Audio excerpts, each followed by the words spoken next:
They called it a necessary sacrifice. 500,000 vials of insulin shipped out under cover of darkness, while veterans died in their cars waiting for deliveries that never came. Tonight you will hear the voices they tried to bury and see the signatures that proved every death was planned. This is not a story about medicine. This is a story about the price of silence and who decided it was worth paying. Do not just watch this story, share it before another life is written off as a statistic. Subscribe now and let your voice be the reason someone survives tomorrow. The chamber was not prepared for the cold. Alexandria Ocasio-Cortez moved across the marble with a deliberate calm that did not reach her heart. Inside her chest, it was pounding so hard she wondered if the microphones would pick it up.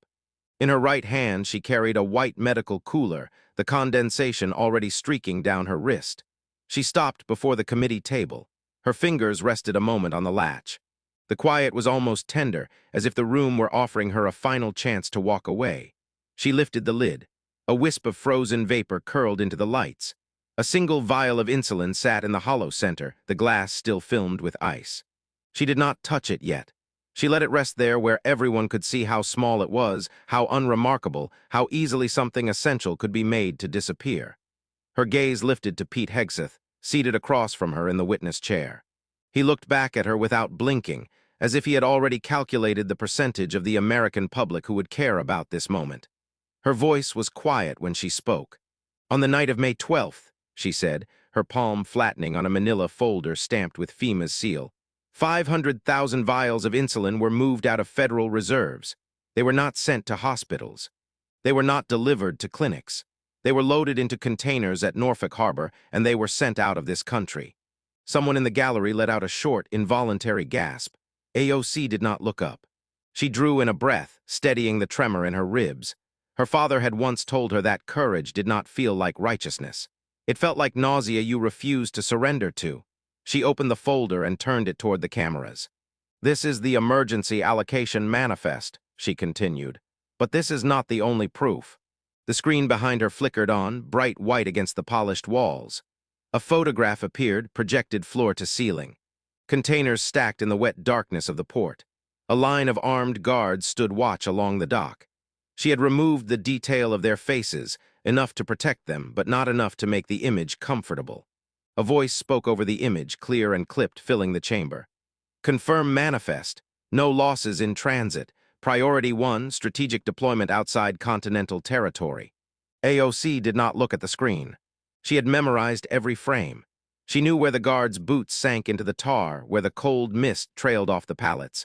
She knew how it felt to imagine the cost of those decisions in human terms. She let the recording finish. The silence afterward did not feel like stillness. It felt like a held breath that would never be exhaled.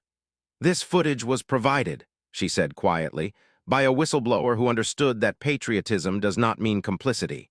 They risked everything so that you could see what happens when strategy becomes a shield for indifference. Hegseth's jaw flexed. A staffer at his shoulder shifted uneasily. Someone else looked down at their notepad and did not look up again. AOC felt her pulse thundering behind her ribs. She let it. She had promised herself that if she ever stood here, she would not pretend to be unafraid. Her father's voice surfaced in her mind, rasped from cigarettes and long hours. If you cannot stop the harm, at least make sure they see it. She pressed a button. A second image replaced the first, a close-up of the labels insulin. Emergency use only. The tape securing the pallets fluttered in a gust of night wind. For a moment, she saw not just the container, but the kitchen table in Queens, where a mother had told her she was splitting her son's dose in half to make it last. In that image, she saw every promise this country had ever broken. This, she said, her voice level, was the choice. This was never about scarcity, it was about priorities. Her eyes returned to Hegseth. He did not speak. This was not the first shipment, she continued, and it will not be the last. There will be more nights like May 12th, more departures, more names that will never make it onto your spreadsheets. For an instant, she let her gaze sweep the committee dais. Not one of them met her eyes.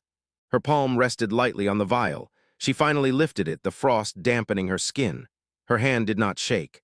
So when a veteran in Arizona dies on his kitchen floor because he cannot pay $300 for what you see here, she said, her voice soft but carrying to the back row. When a child in Mississippi stops breathing while you balance a defense ledger. She leaned forward until she could see the flicker of discomfort in Hegseth's expression. "I want you to look them in the eye and call it collateral damage." For a moment, she did not say anything else. She wanted the quiet to do what language could not. Then her tone changed, just enough to sharpen the edge of the air. "If you deny this," she said, her thumb resting on the remote control, "the full video will be broadcast live before this hearing adjourns." Her voice fell one last measure lower. "And when it airs, the truth will not be something you can ever take back." No one moved, no one breathed. She did not look away. Alexandria Ocasio-Cortez did not look at the cameras when she lifted the remote control in her hand. She was not interested in whether the broadcast networks would stay with her or cut away to safer commentary. She only cared that someone out there, watching from a kitchen or an overnight shift, would see the numbers for what they were. The screen behind her changed from the image of midnight containers to a plain white slide. The text was black, without ornament. "According to the Government Accountability Office," she began, her voice steady, 43% of diabetic patients in this country have been forced to ration their insulin because they cannot afford a full prescription.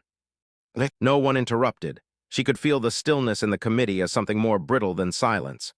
43%, she repeated, means nearly half of all people with this disease. Half, that is not scarcity, that is policy. Her thumb clicked to the next slide. A bar graph appeared, red columns rising like wounds across the page. "In the past 12 months, she continued, the United States government allocated $21 billion in contracts to Lockheed Martin alone." She did not raise her voice. She did not need to. Every syllable landed with the same quiet weight. $21 billion for weapons, she said. But when this country is asked why a father dies because his insulin cost more than his rent, it pretends to be confused. A small movement in the second row drew her eye. A girl no older than 14 stood clutching a framed photograph against her chest. The picture showed a man in uniform, smiling in the sunlight, unaware of how soon the system he had served would decide he was dispensable. The girl's knuckles were white around the frame. Her eyes did not look angry. They looked hollow. AOC let her gaze return to the witness table. Pete Hegseth's expression had hardened into something close to disdain. When he spoke, his tone was level but edged with a cold certainty. "National strategy," he said, "requires sacrifice. That is something you and your colleagues in the House will never understand." AOC did not answer right away. She drew in a breath enough to quiet the tightness in her throat. "You are right about one thing," she said finally. Her voice was softer than before, but there was no softness in the words themselves. "I will never understand how you can look at a child holding her father's death certificate and call it an acceptable sacrifice." Hegseth leaned back in his chair, arms folded. She wondered for a moment if he believed his own defense or simply found it easier to repeat. She lifted the remote again. The screen shifted to a line item pulled from the latest defense budget. The font was bureaucratic, almost impersonal. "Procurement Schedule C," she read aloud. "Priority acquisitions, advanced drone systems, adaptive camouflage, precision-guided munitions." Her eyes lifted to meet his. "You want to tell this girl," she asked quietly, "that her father's life was worth less than the next generation of drone warfare?" No answer came. A low murmur stirred at the edges of the gallery, a sound of restrained disbelief. AOC felt her pulse slow. She did not need to prove outrage. It was already in the room. She needed to prove consequence. "This is not just about spreadsheets," she said. "This is about the families who never see a shipment arrive. The prescriptions that never clear. The children who will never hear a door open again." Her hand reached into the folder in front of her. For a second, she paused. In that pause, she remembered the woman in Queens who had pressed a folded letter into her hand, her voice so thin it almost vanished. "They told me," the woman had whispered, "that my husband's refill was delayed for logistical reasons." AOC unfolded the paper now. The official seal in the corner was blurred where tears had soaked through. "This," she said, lifting the certificate so that every camera could see it, "is the consequence of your strategy." Her thumb brushed over the line typed in block letters near the center. "Cause of death. Cardiac arrest secondary to insulin deprivation." She paused, the quiet stretching tight between them. "And here," she continued, her voice low, "is the final note from the caseworker." Her eyes did not leave Hegseth's face. "Assistance deferred due to National Defense Priority Clause." The girl in the second row closed her eyes and held her father's picture a little tighter. AOC raised the certificate higher. "This is what you call sacrifice," she said. Her arm did not waver. "If you still intend to deny it, you will have to look her in the eye while you do." Pete Hegseth did not hesitate when he reached for the folder resting by his elbow. His hand moved with the unhurried precision of someone who had been waiting for this moment. He set the file down in front of him and drew one finger across its tab, as if savoring the anticipation. Then he pushed it across the table, his expression fixed in something that was almost a smile. "How convenient," he said, his voice flat but carrying. "Since we are trading truths, perhaps you would care to explain this." His eyes did not leave Alexandria Ocasio-Cortez as he spoke. "This is an email from your office," he continued, "sent to a pharmaceutical lobbying group in 2019. In it, you promised to explore future opportunities for collaboration in exchange for support on your healthcare initiatives. That sounds, to me, like the same brand of complicity you have spent this morning condemning." He paused, letting the words settle into the air like an oil slick. AOC said nothing. Her gaze stayed fixed on the folder, unblinking. Pete watched her for a moment before slowly drawing his phone from his jacket pocket. He held it up between them, screen dark, thumb poised above the button. "And just to be sure we understand each other," he said, "I have here an audio file of your private meeting with those same representatives. If you insist on dragging this spectacle any further, this recording will air on Fox News tonight." The chamber did not erupt, it contracted. The noise was a low surge, an exhalation of shock and calculation. Reporters leaned over their laptops. A man in the gallery let out a disbelieving laugh that died almost instantly. AOC did not look up. Her hand rested motionless on the table's edge. From a distance, it could have seemed like composure. Up close, you could see the tremor in her knuckles. Pete's voice softened, almost gentle. "You have been very brave in here," he said. "But let us see how brave you are when your own secrets are exposed to the same scrutiny." AOC's shoulders shifted, just enough to show the weight of the moment pressing down. For an instant, the cameras caught her in that posture, her head lowered, her breathing measured but uneven. A stillness that looked too much like surrender. Someone in the back row whispered that she was finished. Someone else began to type. But then she moved. She lifted her chin. The light caught her eyes, and they were no longer dulled by the threat. They were bright and impossibly steady. "Do it," she said. Her voice did not rise, but it cut through the space between them without effort. "Play it. Broadcast every word. Post the emails. Air the recording. If you believe you have found something that matters more than the lives we are here to defend, then let everyone see it." Her breath eased out, slow and controlled. "I am not afraid of the truth," she said, "because the truth does not shrink under scrutiny, it expands." Pete's hand tightened on the phone. He did not press the button. AOC leaned forward, her tone lower but no less resolute. "But since we are sharing," she continued, "I have something of yours, too." She reached into her stack of documents without haste. The gesture was almost calm, but the stillness in the room cracked at its edges. Her fingers found the paper she had kept in reserve. She laid it gently on the table in front of her, then slid it across to rest beside the folder he had offered. "This," she said, "is an email bearing your authorization." Her gaze did not waver. Dated 8 weeks before the first shipment left Norfolk, the subject line is simple. "Ensure drone procurement precedes insulin allocations." She stopped speaking. She did not need to add more. The cameras zoomed in, capturing the single line of text that would echo outside these walls. She drew in one steadying breath, then met his stare without a trace of hesitation. "Let us both stand in the light," she said quietly, "and let the country decide which of us has something to fear." Alexandria Ocasio-Cortez did not wait for permission to continue. She pulled a sealed envelope from the folder at her elbow and laid it flat on the table. Her fingers did not tremble as she broke the seal. She had known exactly what this document would cost her the moment she decided to bring it. "This is a memorandum," she said, her tone stripped of any flourish. "Dated March 14th, signed jointly by the Deputy Secretary of Defense and the Chief Executive Officer of Eli Lilly." The chamber did not react yet. Some of them did not grasp what it meant. So she lifted the first page, turned it toward the cameras, and tapped her index finger against the single sentence that mattered. "Delay approval of insulin funding allocations in order to protect the integrity of the strategic budget." She did not embellish. She did not have to. "On the same day this memo was drafted," she continued, 347 insulin requests were flagged as pending. Within the week, 37 patients died waiting for shipments that never left the warehouse. Her hand shifted. The projector screen behind her lit up. Two signatures expanded across the wall, one in clean bureaucratic print, the other in a looping corporate flourish. "This is not conjecture," she said. "This is a decision, and it is signed in ink." Pete Hegseth's face had gone pale except for the tight flush creeping up his jaw. When he spoke, his voice was strained and low, but every syllable carried. "You are aware," he said, "that you are in possession of classified material. That displaying it in this setting is a violation of federal law." She looked at him without blinking. "You have used that law," she said, "to hide the cost of your priorities. You can call it classified, I call it evidence." The tension in the air had the quality of a storm about to break. A staffer near the dais reached for a phone. A murmur rippled down the line of aides flanking the committee. A uniformed security officer stepped forward, his expression tight with uncertainty. He paused at her side, lowering his voice so only she could hear.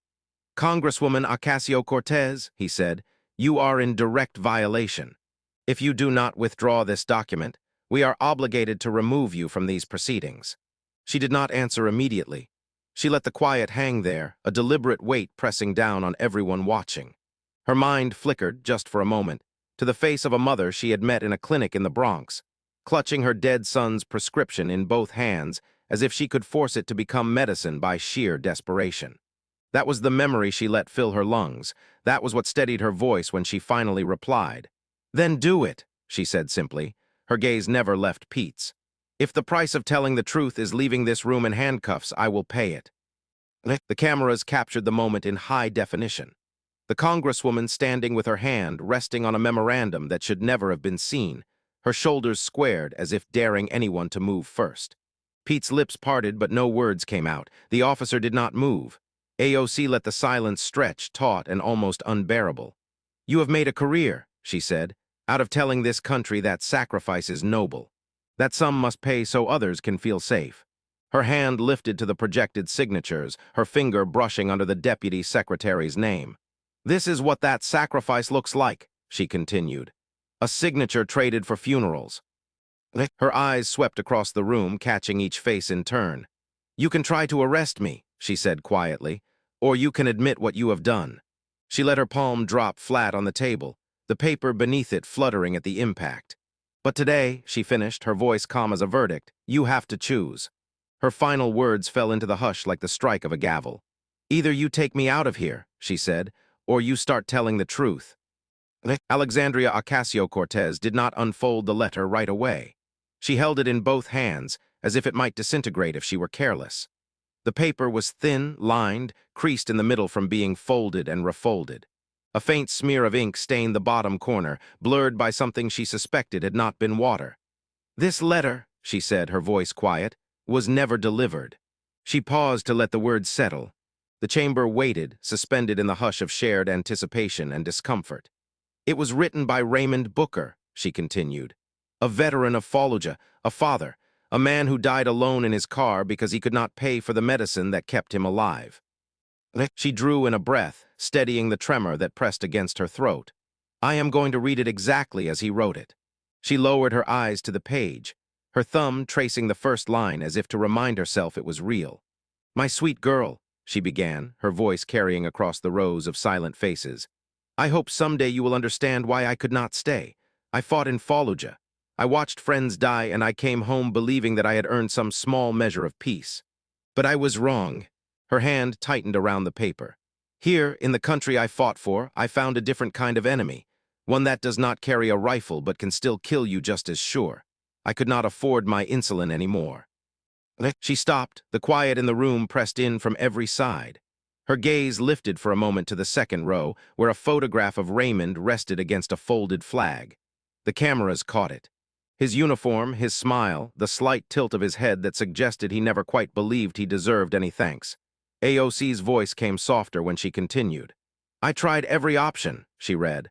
"I called the clinics, I filed appeals. I sold my tools. It was not enough. I did not want to leave you, but I also did not want you to watch me die inch by inch." Her eyes did not leave the page. "I love you more than any words can say. You deserved better. I am sorry I could not find a way." She let out the breath she had been holding, feeling her chest tighten against the final lines. Her tone dropped to a near whisper. P.S., she read. I did get the letter saying my prescription was approved, but they told me it would not be shipped. They said the stock had to be reserved for national defense priorities. A single reporter near the press table raised a hand to cover her mouth. The sound she made was not quite a sob, but it carried. AOC did not look up. She could not afford to lose the thread of her voice. That sentence, she said, lifting the letter for everyone to see, is the line between life and death. It is the line between a father coming home and a daughter standing here with only a photograph. She turned slowly, letting each person seated at the dais see the words in her hands. This is not an accident, she said, her voice low but clear. It is not some tragic oversight. It is a policy. It is a choice. Her hand moved to the small vial of insulin resting on the table. The glass had long since lost its chill. Condensation dried to a dull film. She placed the letter gently beside it, the two objects looking impossibly small against the expanse of polished wood. When she spoke again, there was no tremor left in her voice. These are not symbols, she said. They are evidence. She paused, her gaze sweeping the room one last time. If you want to call this collateral damage, she continued, if you want to pretend it was inevitable, then say it out loud. Her hand rested on the vial, her thumb brushing the faded label. But do not expect the rest of us to pretend it is anything less than what it is. Her eyes lifted to meet Pete Hegseth's, unflinching. This was never about scarcity, she said. Her final words landed like a verdict. This was a decision. Pete Hegseth did not bother to disguise his contempt when he spoke. His voice was low and precise, each syllable falling into the chamber with the weight of a final declaration. You speak so easily about moral failures, he said, about the supposed betrayal of the vulnerable, but you forget something. He leaned back in his chair, hands folded in front of him as though the whole proceeding bored him more than it threatened him. If not for the men and women who wear this nation's uniform, you would not be sitting here at all, he continued. You would not have the luxury of lecturing the rest of us about what sacrifices are acceptable. You are able to hold this hearing because the military protects your right to do so. The words were measured, deliberate, almost clinical. He did not look away as he delivered them. Alexandria Ocasio-Cortez stood motionless for a moment, her hand still resting on the folded letter she had just read. The silence that followed his statement was not the charged quiet of anticipation, but the heavy stillness of something unspoken waiting to surface. She lowered her eyes, and for a second her shoulders seemed to sink. To anyone watching, it looked like the gesture of a person conceding a point she could not refute. 1 heartbeat, 2. Then she lifted her head. When she spoke, her voice was calm in the way that glass is calm before it shatters. You are right, she said softly. Without the military, none of this would be possible. The gallery seemed to exhale all at once, but she was not finished. But you are wrong about what that means. Her gaze locked on his, unflinching. Because without insulin, she continued, her tone low but carrying, there will be no Americans left for you to protect. She did not raise her voice. She did not need to. The sentence landed in the room like a flare going up over a battlefield, illuminating everything people would rather have kept hidden. A tremor passed through the second row of seats, a collective tightening of posture. Even the reporters, who had been typing almost without pause, stopped. Her hand lifted slightly, gesturing to the empty chairs reserved for witnesses who would never arrive because they had died waiting. You talk about defense, she said, her voice steady. But what are you defending if not the lives behind these names? Pete's jaw worked once as if he meant to answer, but nothing came out. AOC did not look away. You stand there, she said, and you tell this country that their grief is a necessary cost, that we can tally it up on a spreadsheet and call it strategy. Her hand dropped back to rest on the folder in front of her. But I will not let you rename their deaths to suit your narrative. She drew in a slow breath, her shoulders squaring as if bracing for recoil. You call them collateral damage, she said, her tone now threaded with something colder than anger. A beat past, the silence taut as wire. Today, she continued, I will call them by their names.